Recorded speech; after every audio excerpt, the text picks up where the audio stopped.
Tesla has been on an absolute tear the last 3 months, doubling in value to become the third most valuable automaker in the entire world behind Volkswagen and Toyota, and also becoming the most valuable American automaker in history. So what the heck has been going on? Well, my name is Rob Maurer, and today we're looking at the 10 reasons Tesla is hitting new all-time highs, as well as at the end a couple of bonus reasons that should be driving Tesla, but aren't quite yet, in my opinion. So stick around.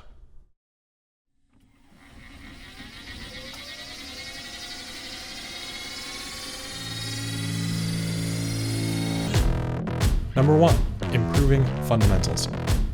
Now, these aren't all necessarily going to be in order, but improving fundamentals absolutely comes first.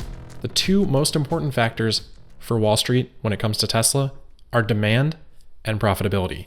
Demand is first because as long as Tesla has demand, they have a runway. High demand means more potential for growth, and more potential for growth means more potential for economies of scale. Economies of scale drive costs down, and that improves profitability. So even with a short-term period lacking profitability, as long as demand is intact, there is an investable thesis for Tesla. That is number 1. This is a major reason that Tesla struggled in the first half of 2019.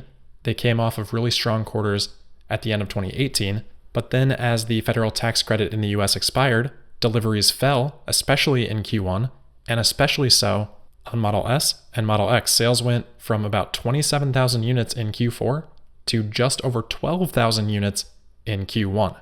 And they didn't make up for that in Model 3, which also fell from 63,000 in Q4 to just over 50,000 in Q1. This is about the time that people started to get really nervous about the sustainability of demand for Tesla. That's where the thought starts to creep in of, okay, maybe Tesla just fulfilled this huge backlog that they had for Model 3 over years and years of pre-orders, and maybe that's it. Maybe that's the whole market. Tesla served it, and now it's done. Bye-bye growth, bye-bye economies of scale, and bye-bye profitability. Tesla didn't help ease any concerns on that demand front when they suddenly announced the availability of the standard range Model 3 in tandem with the announcement that they would be closing a significant number of stores in favor of focusing on online sales. Okay, so two strong signals there that demand isn't great if you have to suddenly introduce a lower priced model, and then not a great sign for profitability if you're suddenly closing a bunch of stores. Tesla's cash balance at that point in time was lower. They had not yet completed a $2+ billion capital raise, meaning their cash on hand was below $3 billion at quarter end and likely lower than that during the course of the quarter. So the base that I'm setting here is that 7 months ago, the fundamentals for Tesla were not looking all that great. Tesla had only delivered 63,000 cars in Q1, meaning they needed to deliver almost 300,000 more over the following 3 quarters to get the low end of their annual guidance at 360,000. That starts to look like a pretty daunting task in the face of all these other concerns. Now, for those that follow the Tesla story extremely closely, we know that there were good reasons for Q1. Obviously, the US federal tax credit expiring. I think a lot of people were aware of that, but maybe underestimating the impact of it. But Tesla at that point in time was also shipping the Model 3 to Europe for the first time. That caused some logistical issues that delayed deliveries that then ended up falling into Q2. But that stuff didn't really help that much because at this point, the nervousness for all these reasons was pretty palpable. Fast forward to today, and we know that Tesla was able to achieve that 300,000 delivery mark over those 3 quarters. They were able to exceed the lower end of their annual guidance, demonstrating strong demand through those quarters, and especially so in the 4th quarter, where they delivered 112,000 vehicles. And it's not just the fact that they were able to deliver all those vehicles, they also didn't have to lower prices on the Model 3 at all. In fact, they raised prices on the Model 3, at least in the US, throughout the quarter. Oftentimes at quarter end, I would say generally at quarter end, Tesla does some discounting to try to match up its inventory with local customers that want that inventory. But in Q4, we heard almost none of that. So lack of discounting and price increases during the quarter, I can't think of any stronger signs of demand when you are already setting records for deliveries. In addition to the strength in Model 3, S and X have also rebounded quite a bit as well, doing almost 20,000 deliveries this quarter. So unlike maybe some of the fear that existed in Q1, it looks like S and X aren't just dying off. The updated Raven powertrain was able to breathe new life into them, and that bodes well for next year as well with the upcoming Plaid update. So demand thesis reinstated, and we can then start to look ahead to growth again. On profitability, which I think is the second most important aspect to Wall Street, that story turned around after the Q3 earnings report when Tesla posted a huge beat by a degree to which almost nobody expected. Tesla was able to achieve that by improving automotive gross margin excluding regulatory credits by 366 basis points quarter over quarter. If you're unfamiliar with basis points, 366 basis points means 3.66 percentage points.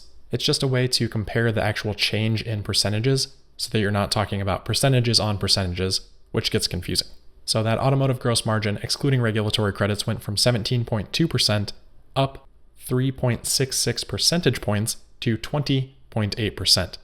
That is incredible progress for one quarter. 90 days, they were able to improve gross margins by almost 3.7 percentage points. That's insane. Tesla was able to do this despite the average selling price for Model 3 decreasing sequentially. That means if the average selling price had held steady, that increase would have been even more significant. So what did I just say about Q4? Tesla raised prices during the quarter, at least in the United States, on Model 3. How much progress can they make this quarter on gross margin? That is what I'm talking about when I'm talking about improving fundamentals. These are the biggest things driving the stock over the last 6 months. You can stop the video now if you want. There are many more reasons, but these are the big ones. I hope that you won't. I hope you stick around. So let's go to number 2. Number 2, strong macro environment. All right, we'll go through this one pretty quickly, but the macro environment in general has been very accommodating for Tesla over the last 7 months or so. Tesla has outperformed, yes, but it has had the tailwind of a strong macro environment. That helps grow stocks a lot. Since June, when Tesla hit its low of about $177 per share, the S&P 500 is up 18.5%, and the NASDAQ is up 24.5%. Obviously, that's nothing compared to Tesla's 178% increase over that period of time, but 18.5% and 24.5% are huge increases for major indexes in a 7-month period of time. So the macro has been quite helpful. Number 3, restored credibility. This is absolutely huge for Tesla. We all know that Elon Musk has a propensity to set aggressive timelines. While the results end up being phenomenal, when those timelines are missed, that hurts credibility and that reduces trust in Elon Musk and in Tesla. This hurt Tesla a lot during the Model X ramp up, which was painfully slower than expected. And of course, we all know it hurt Tesla during the Model 3 ramp up as well. This year, Tesla has been able to achieve that lower end of guidance that is extremely important. They've been able to show free cash flow positive ability. They've been able to show profitability, all things that they've talked about and guided for. They also unveiled the Model Y on time. They unveiled the Cybertruck on time. And most importantly, what seemed like insane targets for Gigafactory Shanghai have been achieved. When credibility is high, fundamentals are improving, and the macro environment is positive, the question changes from what can go wrong to what can go right. And that's the sort of sentiment shift that we've seen in this run. Speaking of Gigafactory Shanghai, number 4, Gigafactory Shanghai. What more do we need to say here that hasn't already been said? To go from breaking ground in a mud pit to customer deliveries 1 year later is incredible. It's no wonder that Elon was dancing on stage at that event. By the end of Q4, Tesla had produced almost 1,000 vehicles out of Gigafactory Shanghai, and they said that they've demonstrated the run rate capability for more than 3,000 units per week. Now, if I may be so bold as to be a little bit cautionary in this video, extrapolating those run rate capability numbers has not worked out well for investors in the past, pretty much in any circumstance. I won't go through all the nitty-gritty details here, but if you look back at the Model X ramp up and the Model 3 ramp up, and you look at the delivery and production reports at the end of those quarters, you can see Tesla often mention production rates, and then somehow the next quarter, the actual production rate averaged throughout that quarter ends up being at or below what that number was. Most investors seeing those numbers during a production ramp would expect production to actually increase throughout the quarter, not just stay stagnant or decline. And yet that happened many, many times. So that's fine. It's just worth paying attention to and not taking this as some sort of guidance for quarterly production. We already saw this at the end of Q4 with a lot of sources claiming that Tesla was already producing about 1,500 per week or 2,000 per week. And yet total production ended up being below 1,000 units, which is still obviously a great number. It's just easy to get overhyped when you extrapolate these production rate sort of things. Flipping back to bullishness, Tesla's going to be cranking out thousands of Model 3s throughout the year from Gigafactory Shanghai. Margins are going to be incredible, demand looks strong, and if Tesla can accomplish this in 1 year, think about what they can accomplish in China in 5 years. Even with the run that we've seen in the stock, that potential and that speed remains massively underappreciated and undervalued by Wall Street. Shanghai looks to be all in on their partnership with Tesla, and it's going to be huge. Number 5, Gigafactory Berlin.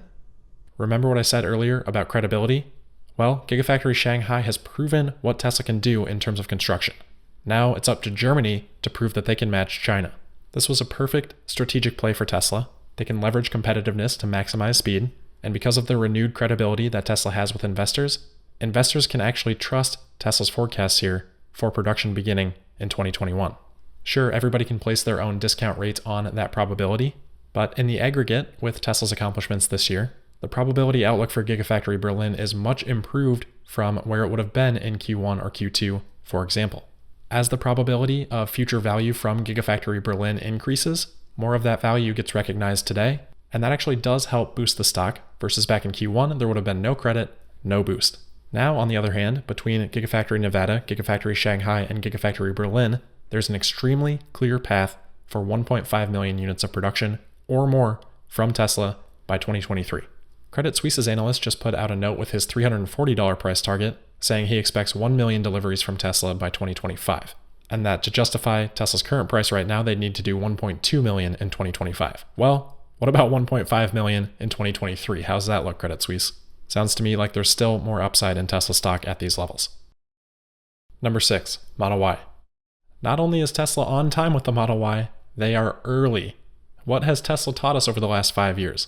They're going to be late. People apply a discount rate and assume things are going to be late.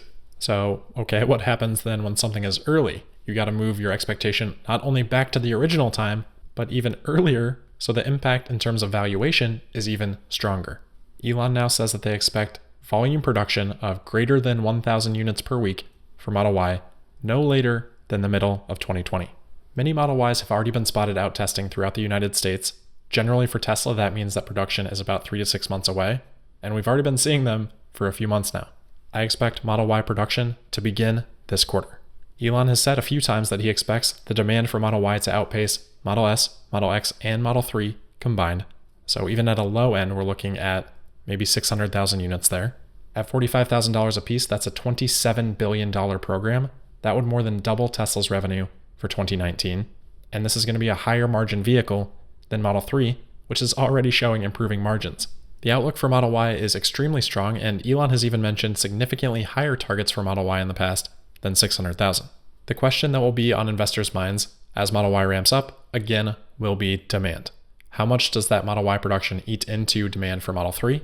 And can those two vehicles in combination really approach 1.5 million per year? I, of course, think yes, and I think here what people are underestimating is how low Tesla can bring the cost for these vehicles down as that volume increases. Number 7, the Tesla Cybertruck. While the initial reaction was poor, over time cooler heads have prevailed and people are starting to understand what an incredible product the Cybertruck really is.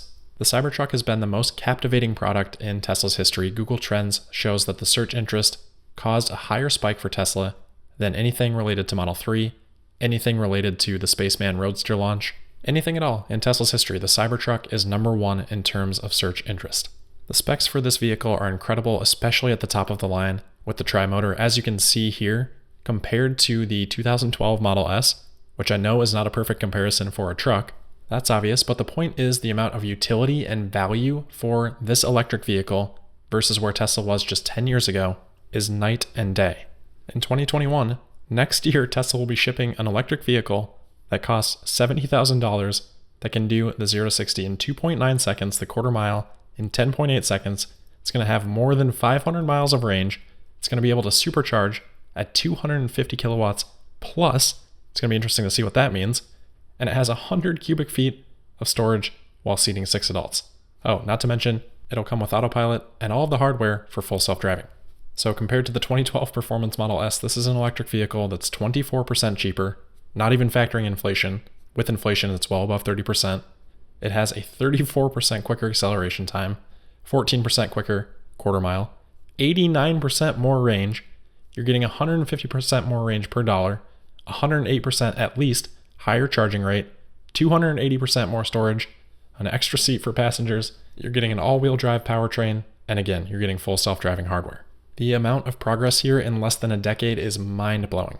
Meanwhile, Tesla's competitors are still struggling to get out 200 and 300 mile range EVs. Speaking of which, number 8, competition. Remember, this is a list of reasons Tesla stock is doing well. Competition is on this list because this year, competition has had to show their cards. This year we've seen the introduction of the Porsche Taycan, the VW ID.3, the Mercedes-Benz EQC, the Audi e-tron, the Jaguar I-Pace, and the Mustang Mach-E, among others. And each of these demonstrates the lead that Tesla has in the electric vehicle market. It's clear that Tesla's mission-based, painstakingly laser-focused electric vehicle development over the last decade plus has yielded them core competencies in electric vehicle design and production that other companies cannot match. Competition has been a pillar of the bear thesis for years. This year, that uncertainty of the other automakers simply stepping in and taking Tesla's market share and crushing Tesla, that uncertainty is removed now. It's extremely clear that there is no chance of that happening. That helps the stock. I could spend half an hour talking about competition, but I think these two examples put it perfectly. The Porsche Taycan Turbo. This has an EPA range of 201 miles. That's for a $150,000 car. Talk about driving dynamics and luxury interiors all you want. While there will be a market for the vehicle, that is not a Tesla killer. The second example is the Ford Mustang Mach-E. This was recently debuted and is not yet in production. But at first glance, the specs look okay until you do a little bit more digging and you figure out that they're actually using a 99 kilowatt hour battery pack to get 300 miles of range out of the longest range version of the Mustang Mach-E. That is incredibly inefficient, likely 20 to 30% less efficient than the Model Y, which will get a 300 mile range from a 75 to 80 kilowatt hour battery pack. These are vehicles that are similar in form. They should be similar in efficiency, and yet they are not. Tesla has a powertrain advantage. More batteries adds more costs. That means low margins or higher prices. Competition have shown their cards, and that uncertainty is removed. Number 9, S&P 500 inclusion. This one is probably a little bit more forward-looking. It may not have a huge impact on the stock today, but inclusion in the S&P 500 index is looming for Tesla. When Tesla is finally included, that will require index funds that track the S&P 500 to buy Tesla stock. And there are a lot of funds out there that track the S&P 500. That's going to be a lot of stock. That, of course, is a good thing for the share price.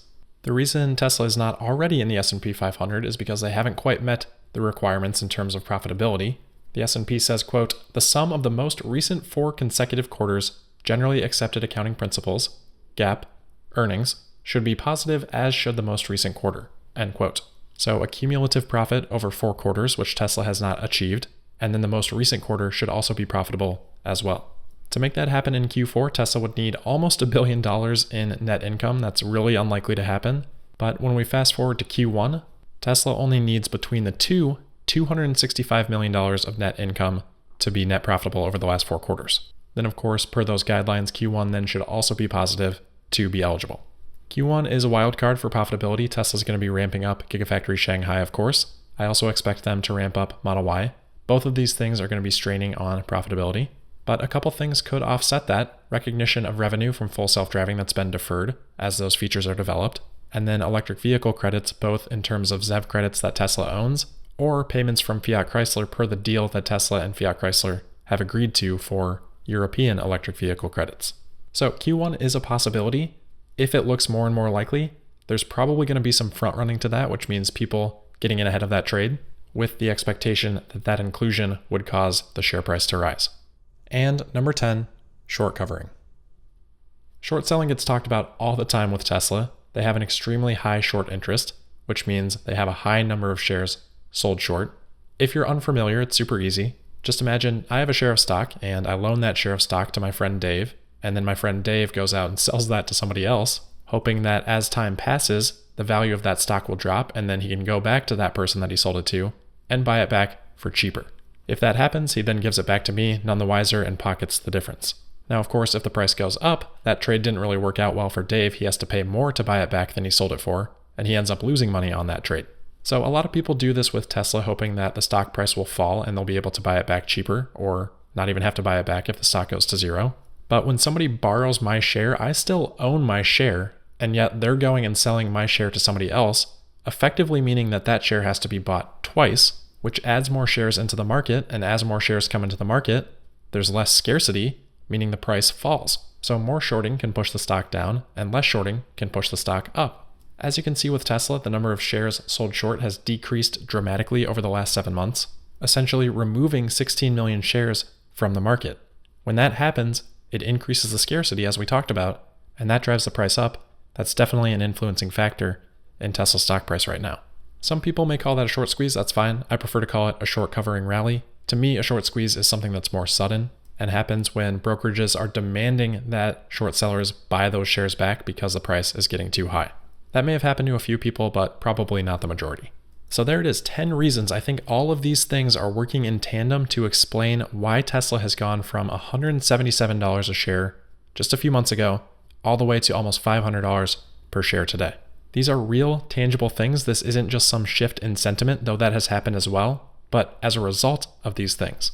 You may have noticed a couple of glaringly obvious, notable exclusions here, the first of which is autonomy. Tesla made progress on autonomy in the second half of 2019. They released Smart Summon, and at the end of the year, they released a preview of full self-driving showing critically important advanced recognition ability. Despite that, I think in terms of all of these reasons that I've laid out here, in terms of Wall Street's assessment of Tesla right now today, I think all of these things have been more influential than Tesla's progress in autonomy. What I really mean by that is I think Wall Street continues, even at this point, to see Tesla's autonomous ambitions as still a bit of a pipe dream that they are unwilling to value at this point. So even with these great updates, I don't think that was much of an influencing factor in the stock price appreciation that we've seen. That actually is a good thing when we think about the potential future of Tesla's stock price. And then the second notable exception here would of course be Tesla Energy. Many of the same thoughts apply here. Tesla has made good progress in Tesla Energy. Solar deployments are up, storage deployments are up, and Tesla continues to make progress on Solar Roof version 3. This is another product that Elon says that they expect to be able to ramp to 1,000 per week in 2020. The average selling price on a solar roof is probably not going to be all that different than on a Model 3 or a Model Y. And Elon says that they want to ramp up solar roof production in the long term to 10,000 per week and even 20,000 per week. 20,000 per week. That is 1 million roofs per year. Nobody is accounting for that in their financial models. That could be a $25 billion plus product line. Now, obviously there's a ton of uncertainty there. Nobody should be valuing it at that level yet, but Elon has said many times that the energy business should grow faster than the automotive business, and eventually they should be similarly sized. That overall thesis is not being accounted for and is not a part of why the stock is where it's at today, which again bodes well for the future. And that will do it. Thanks for watching, everybody. Let me know what I missed in the comments below. If you did enjoy this video, I also do a Tesla podcast each day called Tesla Daily. You can find that podcast on pretty much any podcasting platform or right here on YouTube. So don't forget to subscribe, and I will see you in the next one. Thank you.